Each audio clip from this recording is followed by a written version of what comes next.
अस्सलाम वालेकुम, क्या हाल है क्लास? ठीक ठाक है। अच्छा जी, हम लोगों ने ब्रांच अकाउंट का चैप्टर स्टार्ट किया हुआ था, जिसमें हम लोगों ने ये देखा था कि तीन तरह के सिस्टम होते हैं जो डिपेंडेंट ब्रांचेस होती हैं उनके लिए। ठीक है, पहला जो था वो स्टॉक सिस्टम था जो हम कर चुके हैं। ठीक है, आज हम इसका दूसरा मेथड देखेंगे, stock and data system. Clear? ये जो सिस्टम है ये अकाउंट्स इसमें जो मेंटेन होते हैं, इसमें भी हेड ऑफिस ही अकाउंट मेंटेन करता है। ये भी डिपेंडेंट ब्रांचेस ही हैं, लेकिन क्या है कि ये सिस्टम जो अडॉप्ट किया जाता है वो लार्ज स्केल बिजनेस यूनिट्स वाले करते हैं। ठीक है, जहाँ पर गुड्स जो हैं वो इनवॉइस प्राइस पर सेंड की जाती हैं। क्लियर? इसमें डिफरेंट काइंड्स के अकाउंट्स मेंटेन किए जाते हैं। पहला जो अकाउंट है वो होता है स्टॉक अकाउंट। ठीक है, स्टॉक अकाउंट अलग से बनाया जाएगा, इसमें डेटर्स अकाउंट अलग से बनाया जाएगा, इसके अलावा कैश अकाउंट अलग से बनाया जाएगा, इसके अलावा जो है वो ब्रांच एडजस्टमेंट अकाउंट बनता है, branch profit and loss account बनता है। ठीक है, यानी हर एक अकाउंट जो है वो सेपरेटली इसमें मेंटेन किया जाता है for branch bye head office. तो जो पहला अकाउंट है वो है स्टॉक अकाउंट।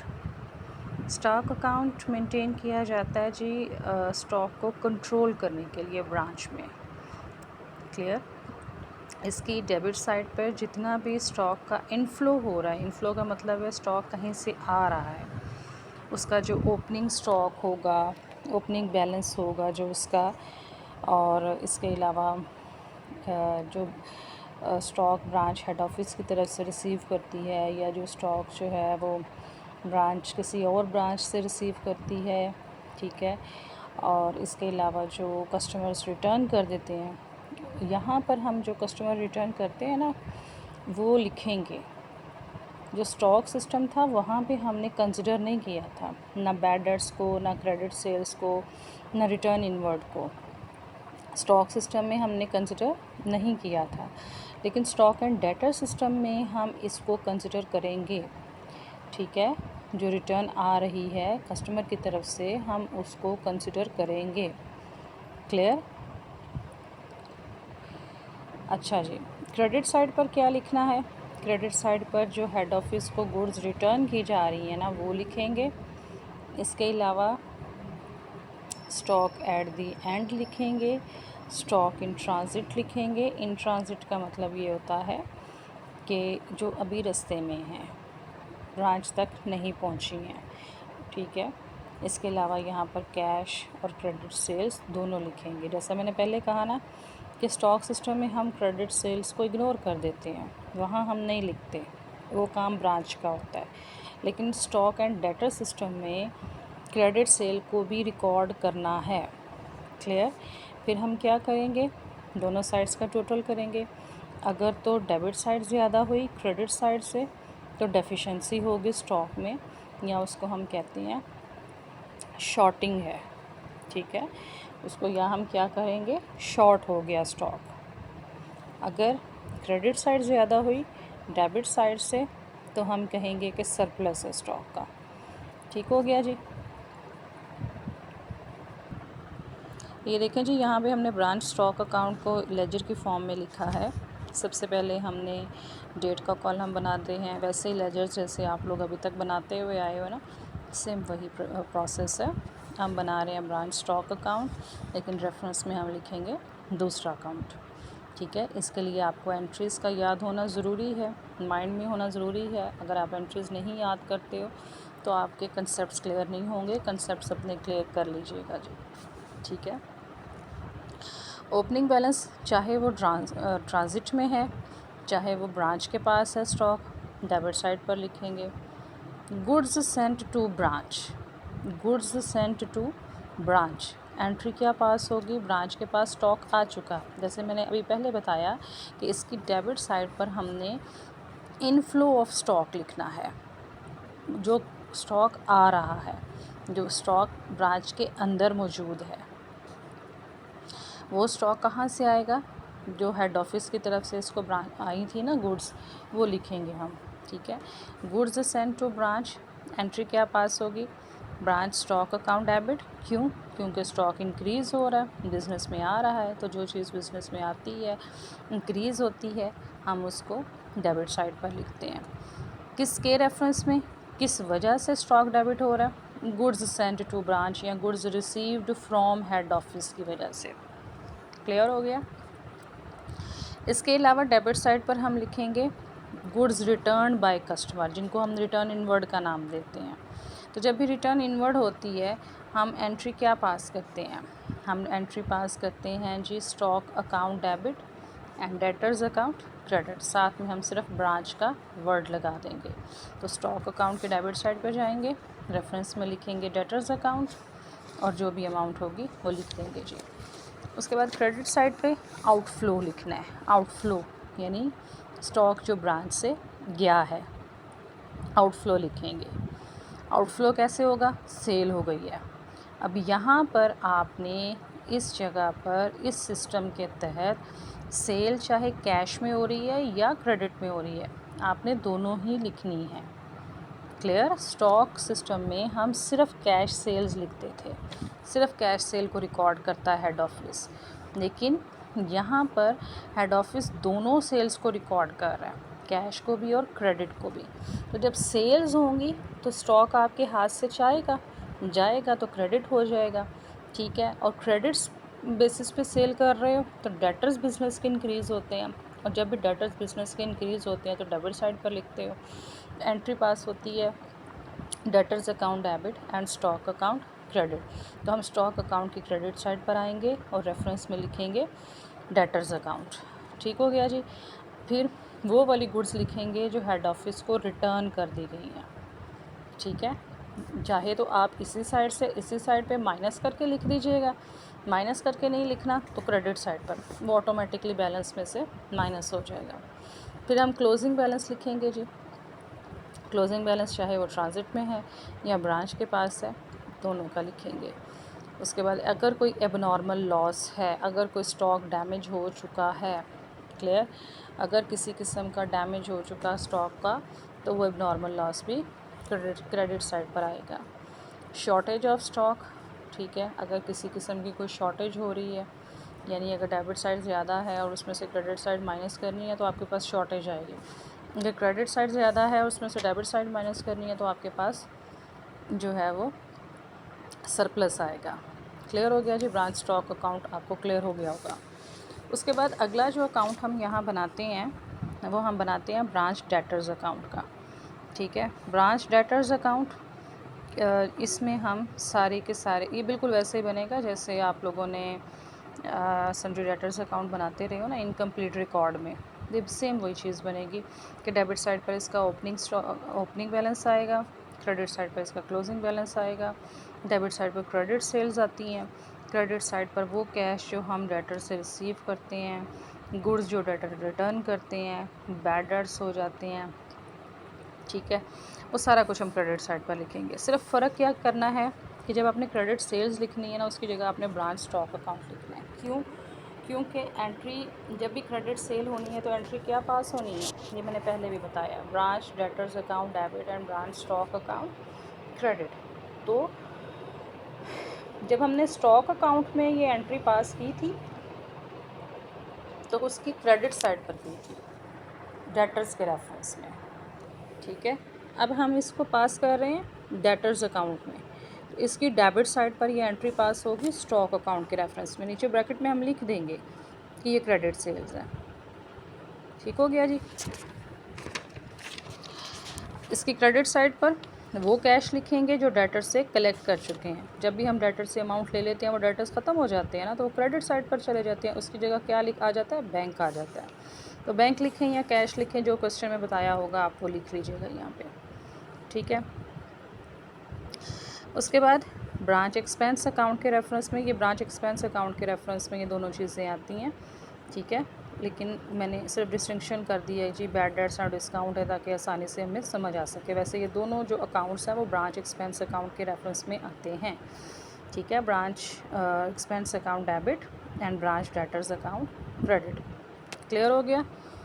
उसके बाद ब्रांच स्टॉक अकाउंट, यानी वो गुड्स जो रिटर्न हो रही हैं, ठीक है, वो गुड्स क्या जो रिटर्न हो रही हैं। जैसे ये देखिए ना, रिटर्न हुई थी तो हमने स्टॉक अकाउंट के किस साइड पर लिखा था, डेबिट साइड पे, तो डेटर्स अकाउंट के किस साइड पे आ जाएगा, क्रेडिट साइड पे। Bill receivable, bill receivable account debit, debtors account credit, साथ में वर्ड क्या आ जाएगा, ब्रांच, तो ब्रांच की क्रेडिट साइड पर जाएंगे और रेफरेंस में क्या लिखेंगे, बिल रिसीवेबल। आपको एंट्रीज पास करने की ज़रूरत नहीं है, क्वेश्चन में वो नहीं मांगेगा एंट्रीज, ठीक है। ये सिर्फ समझाने के लिए एंट्रीज बता रही हूँ साथ साथ, ताकि आपका कंसेप्ट क्लियर हो सके, आपको याद रहे। लास्ट पे हम क्या लिखेंगे, डेटर्स का क्लोजिंग बैलेंस लिखेंगे। अच्छा जी, अगला अकाउंट कौन सा बनना है, अगला अकाउंट बनेगा ब्रांच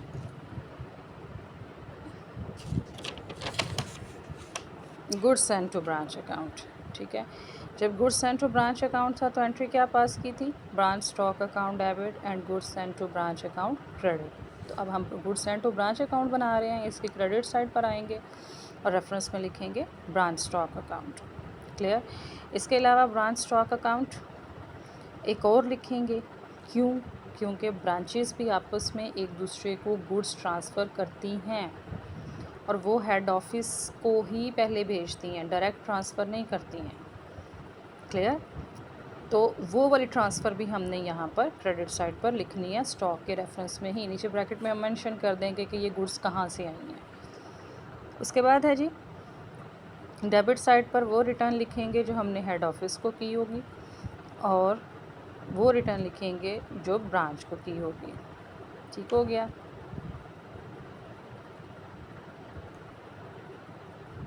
इसके अलावा हम यहाँ पर लोडिंग लिख देंगे, किस पे, इस पे, ये इनवॉइस प्राइस पे होता है, ठीक है।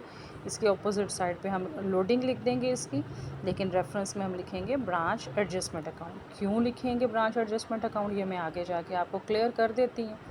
फिर क्या करना है, इन दोनों साइड का जो टोटल करना है वो टोटल करके हम ट्रेडिंग अकाउंट की डेबिट साइड पर परचेजेस अकाउंट को ट्रांसफ़र करते होते हैं। क्लियर। क्या करना है, इनका टोटल करना है और टोटल करके हम कहाँ ट्रांसफ़र करते हैं इसको, ट्रेडिंग अकाउंट की डेबिट साइड पर परचेजेस अकाउंट में इसको ट्रांसफ़र करते हैं। ठीक हो गया जी। अच्छा जी, अगला अकाउंट कौन सा बनना है, कैश अकाउंट। क्यों, क्योंकि ये लार्ज स्केल पे बनने वाली जो है वो अकाउंट्स हैं, ये यूनिट्स हैं, ये ब्रांचेस हैं, तो इनको जो है अथॉरिटी दी गई होती है कि वो जो कैश रिसीव कर रहे हैं ना डेटर्स से, उसमें से जो है वो एक्सपेंसेस वगैरह पे कर सकते हैं। ठीक है, इसलिए इनका सेपरेट कैश अकाउंट भी बनता है। ठीक है, वैसे ही बनेगा जैसे नॉर्मली कैश अकाउंट्स बनते हैं कि डेबिट साइड पर इनफ्लो ऑफ कैश आएगा और क्रेडिट साइड पर आउटफ्लो ऑफ कैश आएगा। अब इनफ्लो कहाँ से आ रहा है, एक तो ओपनिंग बैलेंस हो गया, एक वो वाला बैलेंस हो गया जो हमने हेड ऑफिस से रिसीव किया है, ठीक है, एक वो वाला होगा जो अदर ब्रांचेस से रिसीव कर रहे हैं। ठीक है, आ सारे इनफ्लो रहे हैं। और आउटफ्लो में क्या आएगा, जो पेमेंट्स हो रही हैं, कौन सी पेमेंट्स हो रही हैं, पहले तो जो हेड ऑफिस को जा रही है, दूसरी अदर ब्रांचेस को जो जा रही है, रिमिटेड हुई है। इसके अलावा कुछ जो एक्सपेंसेस पे किए होते हैं, उन एक्सपेंसेस के बदले में भी तो कैश जाता है ना। ठीक है, और बैलेंस कैरी डाउन। अगला है जी ब्रांच एक्सपेंस अकाउंट। ठीक है, तो ब्रांच एक्सपेंस अकाउंट में एक्सपेंसेस का बैलेंस हमेशा डेबिट होता है, तो हम डेबिट साइड पर लिखेंगे। ठीक है, एंट्री क्या पास होती है, branch expense account debit and branch debtors account credit. तो मैंने यहाँ पे डिस्टिंक्शन भी कर दी है कि डेटर्स में कौन कौन से एक्सपेंसेस आने हैं, बैड डेट्स और डिस्काउंट अलाउड। इसके अलावा एसेट्स के ऊपर जो डेप्रिसिएशन होती है वो भी यहाँ पर डेबिट साइड पर आएगी। ठीक है, क्योंकि उसके लिए एंट्री पास होती है expense account debit and assets account credit, क्योंकि एसेट्स में कमी हो रही होती है ना। तो एसेट जब इंक्रीज़ होता है वो डेबिट होता है और जब डिक्रीज़ होता है तो वो किस साइड पर जाता है, क्रेडिट साइड पर जाता है जी। ठीक है,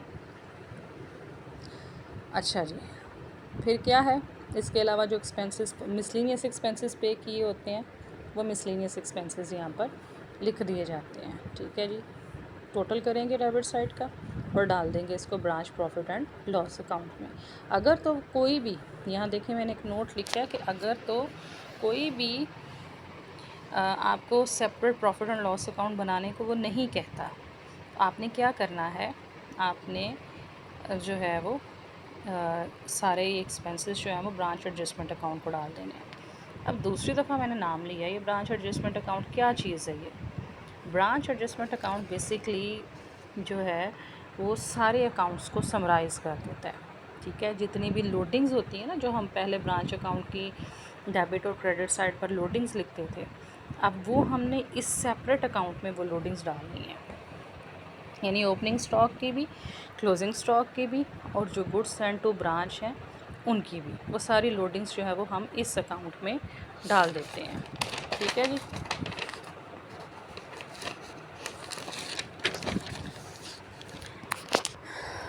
ठीक हो गया जी। तो ये देखिए यहाँ पर ब्रांच एडजस्टमेंट अकाउंट है, क्लियर।